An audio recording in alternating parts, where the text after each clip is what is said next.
السلام علیکم ورحمۃ اللہ وبرکاتہ۔ بسم اللہ والصلاۃ والسلام علی رسول اللہ، اما بعد۔ ریاض الصالحین کا 12واں باب ہے ہمارا، باب الحث علی الازدیاد من الخیر فی اواخر العمر، یعنی آخری عمر میں زیادہ سے زیادہ نیکیوں کی ترغیب کا بیان۔ حدیث آج 113 نمبر ہے۔ عن ابن عباس رضی اللہ عنہما قال کان عمر رضی اللہ عنہ یدخلنی مع اشیاخ بدر۔ سیدنا ابن عباس رضی اللہ تعالی عنہما کہتے ہیں کہ سیدنا عمر رضی اللہ عنہ مجھے بدر کے مشائخ یعنی بڑی عمر کے لوگ جو تھے، بزرگ لوگ، ان کے ساتھ ان کی مجلس میں مجھے بھی شامل کیا کرتے تھے۔ فکان بعضهم وجد فی نفسہ، تو ان میں سے بعض کے چہروں پر ناگواری سی محسوس ہوتی تھی۔ ظاہر ہے وہ خلیفہ وقت تھے سیدنا عمر، اور بزرگ کی جو مجلس ہوتی تھی اس میں سیدنا ابن عباس کو بھی لے جایا کرتے تھے، تو یہ عمر میں چھوٹے تھے، ہلکی عمر کے تھے، اس وجہ سے ان کو ذرا ناگوار گزرتا تھا۔ فقال لما يدخل هذا معنا ولنا ابناء مثله، تو ان میں سے ایک نے کہا کہ اے عمر، آپ ان کو ہمارے ساتھ کیوں شریک کرتے ہیں ہماری مجلس میں، جبکہ ان کی عمر کے ہمارے بھی بیٹے ہیں۔ فقال عمر، تو سیدنا عمر رضی اللہ عنہ فرمایا انه من حيث علمتم،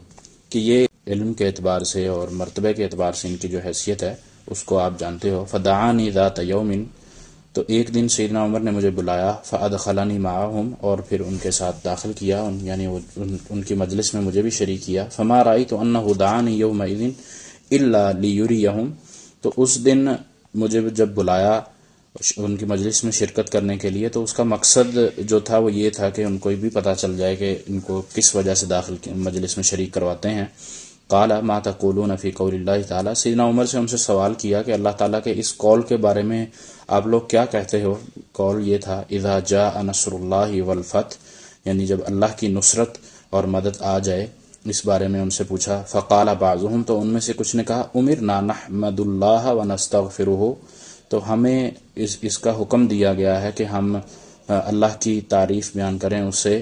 استغفار کریں۔ اذا نصرنا وفتح علینا، جب ہم نصرت پائیں یا کسی پر فتح پائیں، جب اللہ کی ہمارے پر مدد ہو،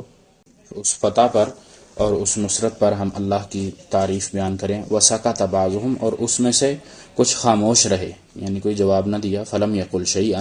انہوں نے کوئی بھی بات نہیں کی، کسی بارے میں کچھ نہ کہا۔ فقال لی، تو سیدنا عمر نے مجھے کہا اکذالک تقول یا ابن عباس،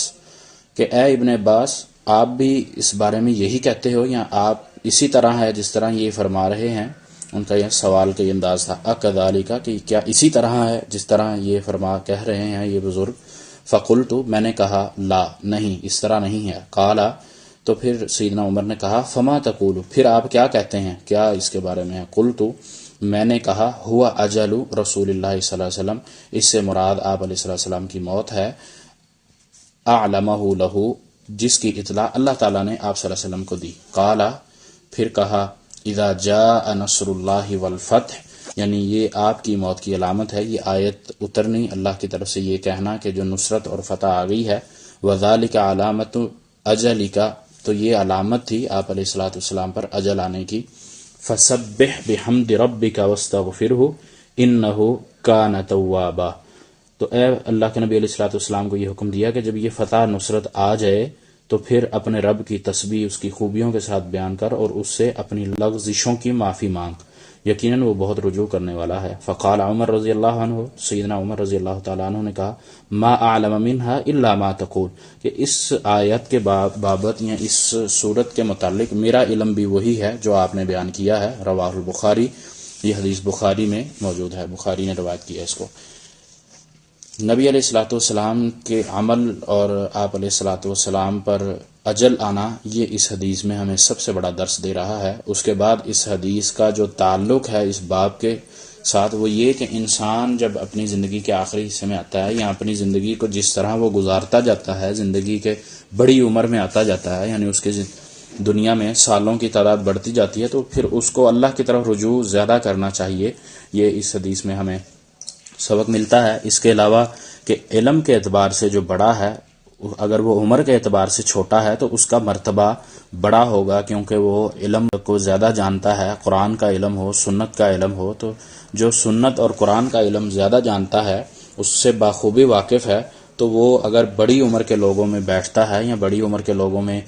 آتا ہے موجود ہے تو اس کا مرتبہ اور مقام ان بڑی عمر کے بزرگوں سے زیادہ ہوگا، کیونکہ وہ علم میں، مرتبے میں، شرف میں زیادہ ہے، جیسا کہ سیدنا ابن عباس کا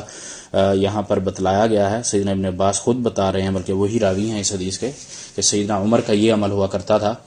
اس کے ساتھ اگر ان کو وہ ناگوار بھی گزرتا ہے تو اس کو اچھے طریقے سے ان کی یہ ناگواری دور کی جا سکتی ہے۔ اسی طرح انسان، اگر